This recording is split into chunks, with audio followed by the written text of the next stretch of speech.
মা শান্ত হও, এসো বসো তো এখানে, বসো। মা, মা তোমাকে এখন অনেক শক্ত হতে হবে মা।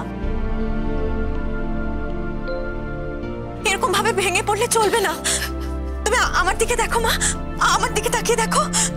আমার কষ্ট হচ্ছে না আয়ুষের জন্য? কদিন পেয়েছি আমি আয়ুষকে, কদিন বিয়ে হচ্ছে আমাদের বলো? তাও দেখো আমি কত শক্ত রয়েছি। তোমাকে শক্ত থাকতে হবে মা। প্লিজ মা, কেঁদো না প্লিজ। আয়ুষের কপালে যদি বাঁচা লেখা থাকে তাহলে ওকে কেউ মারতে পারবে না। আর আমি তোমাকে বলছি জয়া, আয়ুষের মতো ছেলের এভাবে চলে যাওয়া হতেই পারে না। জীবনের কি দেখলো বলো তো? যাওয়ার আগে আমায় বললো মা, এতদিন বাদে একটা ভালো কাজ পেয়েছি, তুমি ডাক্তারের কাছে প্রে করো যাতে আমি ভালো করে কাজটা করতে পারি, বলে গেল আমাকে। তাছাড়া আয়ুষ বাবাজি তো কখনো নিজের কথা ভাবে না ছেলেটা, সবার কথা ভাবে। কতখানি সমব্যথী আমার প্রতি, আমার কাজ নেই, ওর 7-17 ঝামেলা, সেসবের মধ্যেও সেইটা ওকে বিদ্ধ করেছে। ও ভেবেছে, তাই যখনই নতুন এই কাজটা এলো ও একেবারে তাদের সঙ্গে কথা বলে ব্যবস্থা করে আমার ঠিক একটা কাজের জোগাড় করে দিল। যে কাজের জোগাড় করে দিল সেই কাজই ওর ছেলেটারই হয়ে গেল। ঠিক আছে, আপনারা এখানে একটু ওয়েট করুন। রাতে পরিবারের কেউ একজন থাকবেন, আমি একটু এগোচ্ছি। মিতুল, মিতুল, তোমার মাকে একটু শান্ত করাও, ওকে বোঝাও। তুমি তো ডাক্তার, এরকম কেসে সব মানুষ মরে যায় না। বাবা, আমি মাকে কি করে বোঝাবো, কি করে বোঝাবো তুমি বলো? যেখানে আমি জানি এই কেসের ভয়াবহতা, আমি জানি এই কেসে 1% চান্স আছে পেশেন্টের বেঁচে থাকার, আর সেই 1% চান্সে আয়ুষের থাকবে, তার কে গ্যারান্টি দেবে বাবা? বলো না মিতুল, বলো না।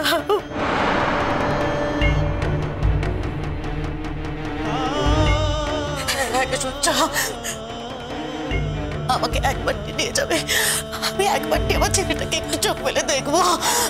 সকালবেলা হাসতে হাসতে বাড়ি থেকে বেরোলো, একবেলার মতো কি হলো আমি জানি না, কথা বলছে না, আমার ছেলেটা চোখ মেলে চাইছেও না, আর কোনোদিনও চোখ মেলে চাইবে কিনা জানি না।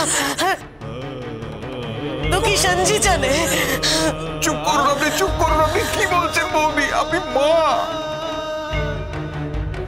মা হয়ে এইসব অলক্ষণে কথাগুলো কেন মুখ দিয়ে উচ্চারণ করছেন? কেন বুঝতে পারছেন না যে মাতৃশক্তি, আপনি মা অসাধ্য সাধন করতে পারেন, পঙ্গু গিরি লঙ্ঘন করতে পারে শুধু মায়ের আশীর্বাদে? আপনি বুঝতে পারছেন না? আমি আপনাকে বলছি, এই সকলের সাক্ষী আছে, আমি বলছি যে মাতৃশক্তির জন্য ওই ছেলে আপনার কোলে ফিরে আসবে। মিলিয়ে নেবেন তখন, কথাটা মিলিয়ে নেবেন। বাবা, আমি একবার ওপরে যাচ্ছি, আইসিইউর বাইরে থেকে আয়ুষকে একবার দেখবো, আর ওর এখন কি কন্ডিশন সেটাও একবার জেনে আসি। আমি আসছি বাবু। আমি যাবো তোমার সঙ্গে, আমি একবারটি দেখবো, বিশ্বাস করো আমি একটা কথাও বলবো না, আমি একদম কাঁদবো না, আমি শুধু একবারটি আমার ডোটোটাকে দেখবো। Please please. জয় জয়, সাথে বসে, সাথে বসে। শোনো শোনো, ওদের কাজের অসুবিধা হবে, হাসপাতালে তো একটা নিয়ম আছে, সেই নিয়ম তো আমরা ভাঙতে পারি না।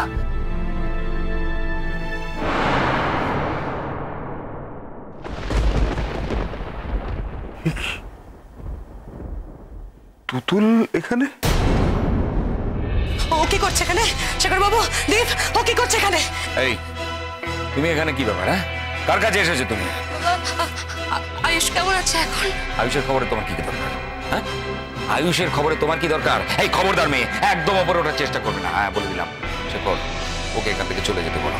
ও যদি এখান থেকে না যায় আর ও যদি আমার ছেলের কাছে এসে থাকে, তাহলে কিন্তু ওকে আমি এখানকার দারোয়ান দিয়ে বাইরে বার করে দেবো। সে ক্ষমতা আমার আছে, তুমি জানো। তুমি কি করতে এসেছো? কি করতে এসেছো তুমি? তুমি কি ভেবেছো যে আয়ুষ বাবাজিকে যখন ইচ্ছা হয় তোমার দেখতে তখনই তুমি দেখতে আসবে আর সে পারমিশন তুমি পেয়ে যাবে?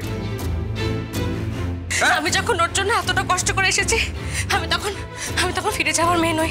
আমি ওকে দেখেই তবে যাব। তুমি শুনলে ওর কথা শুনলে দীপ? এখনো আমার ছেলের পিছু ছাড়ছে না। কি সর্বনাশী মেয়ে দীপ! ওর সংস্পর্শ যতদিন আমার ছেলের পাশে থাকবে না, আমার ছেলের সারা জীবন ক্ষতি হবে। এটা আমি তোমায় বলে দিলাম। এই, কোথায় যাচ্ছ? খবরদার তুতুল, তুতুল, আমি কিন্তু ডোডোর মা, আর আমি এখানে দাঁড়িয়ে আছি। আমার কথার অগ্রাহ্য করে তুমি এখান থেকে এক পা যাবে না। ওর কেবিনের দিকে এক পা গিয়ে তুমি দেখো, আমার থেকে খারাপ কেউ হবে না। আমি কিন্তু তোমাকে শেষ করে দেবো তুতুল। Just finish you. আমাকে শেষ করার আগে আমাকে একবার ওর কাছে যেতে দাও বাড়িমা। বড় মা, আমি একবার যাবোই ওর কাছে। তুমি আমাকে একবার যেতে দাও, তারপর তোমরা যা বলবে সেটাই হবে। তোমরা যা বলবে সব। অনেক নির্লজ্জ মেয়ে দেখেছি, অনেক বেহায়া মেয়ে আমি দেখেছি, কিন্তু তোমার মতো দেখিনি। দু নৌকোয় পা দিয়ে এভাবে তুমি কতদিন থাকবে? তুমি জানো না আয়ুষ তোমাকে কতটা ঘৃণা করে? তাছাড়া ওর ঘরে মিতুল আছে। মিতুল তোকে অ্যালাউ করবে কেন? কেন অ্যালাউ করবে? মিতুল একটা গুরুত্বপূর্ণ চিকিৎসার ব্যাপারে রয়েছে। এই চিকিৎসায় কোন রকম বিভ্রাট আমরা কেউ সহ্য করবো না বলে দিচ্ছি। তুমি যদি আমাকে একটু চিনে থাকো জেঠু, তুমি খুব ভালো করে জানো যে আমি এখন এখান থেকে কোথাও যাব না। আরো বড়, আমি তোমার কাছে হাত জোড় করছি। বড়, আমাকে একবার ওকে দেখতে দাও। ওর এই সময় আমাকে একটু সময়ের জন্য পাশে থাকতে দাও। বড় মা, আমি তো কিছু চাইনি। বলো, আমি কিছু চাই না। আমি তো সব ছেড়ে চলে এসেছি। তুমি এইটুকু ভিক্ষে আমাকে দাও। কিসের ভিক্ষে? কিসের ভিক্ষে? ভিক্ষে না মজা? কোনটা দেখতে এসছো বলো? কোনটা দেখতে এসছো? আমি তোমার মতো মেয়েকে চিনি না, চিনি না, চিনতে চাই না।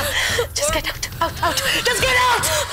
Just get out. তুমি আমাকে মারো, তুমি আমাকে মারো, তুমি আমাকে মেরে শেষ করে দাও বড় মা, কিন্তু আমাকে এখান থেকে চলে যেতে বলো না বড় মা। আমাকে একবার ওকে দেখতে দাও বড় মা, একবার যেতে দাও না ওর কাছে।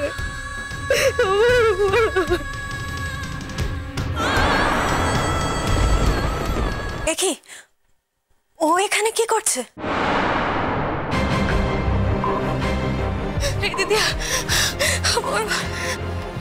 কি আবার করবে? মজা দেখতে এসেছে। দেখছো না, এতবার করে ঘাড় ধাক্কা দিয়ে বার করে দেওয়ার চেষ্টা করছি, কিন্তু এত নির্লজ্জ বেহায়া মেয়ে যে কিছুতেই এখান থেকে যাবে না।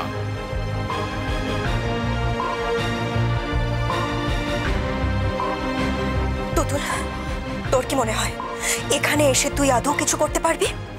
কেন এসেছিস এখানে?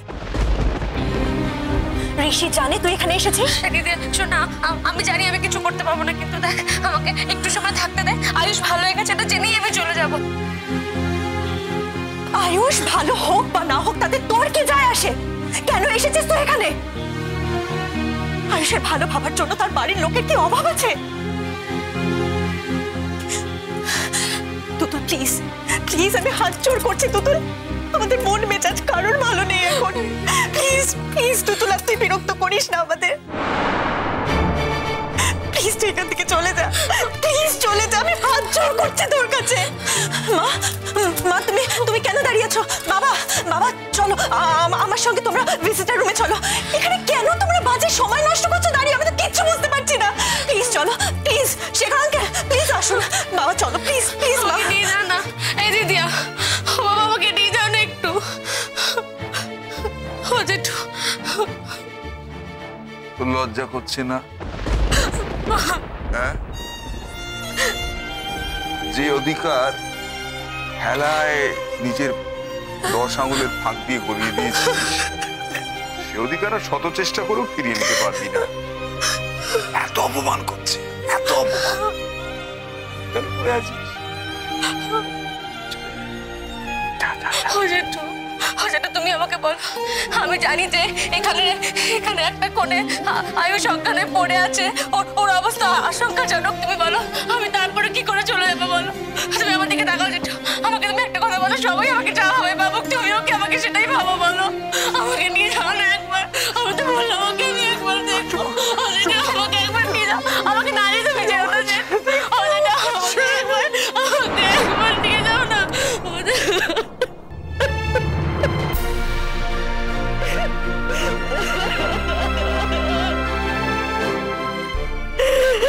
কৃষণজি, কৃষণজি তুমি আয়েশকে ভালো করে দাও না কৃষণজি।